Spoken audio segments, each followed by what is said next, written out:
Professor Di Natali, in primavera si andrà a votare nelle varie amministrazioni comunali. Cosa si può prevedere per il futuro in vista dei rinnovi dei vari sindaci, tra cui anche la nostra città? I nostri comuni della provincia di Agrigento vivono momenti difficili. Le difficoltà sono tante. Non siamo più in una situazione così come era nei decenni passati, dove i trasferimenti dello Stato erano molti. Oggi, soprattutto i comuni che hanno una popolazione intorno dai 20 ai 50.000 abitanti, si trovano in difficoltà. E allora quale modello di sindaco?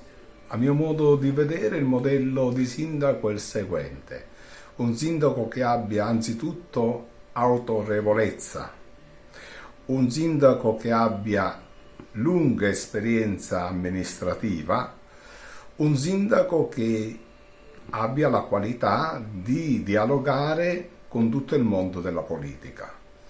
Perché è importante il dialogo? Perché l'esperienza ci insegna che nei momenti difficili in cui il Paese ha attraversato, il dialogo tra le forze politiche è stata la carta vincente per andare avanti.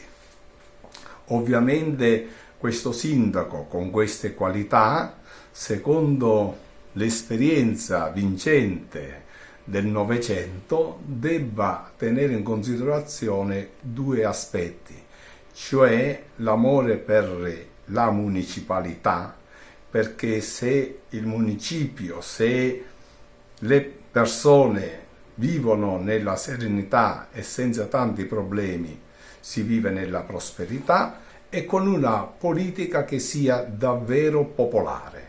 Popolare nel senso che abbracci tutte le esigenze della popolazione. Agrigento Capitale 2025 agli sgoccioli, ecco, lei come operatore culturale che valutazione si può esprimere?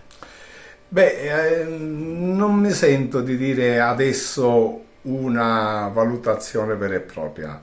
Lasciamo tempo a tempo, vediamo come termina fino al dicembre di quest'anno e poi cercheremo di dare una serena valutazione di quello che è stato Agrigento, capitale della cultura. Forse si ci aspettava di più.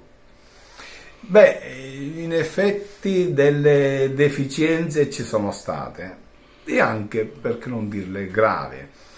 La popolazione si aspettava molto di più, si è fatto quello che si è potuto, non so di chi siano le responsabilità, però aspettiamo quello che succederà in questi ultimi sgoccioli del 2025.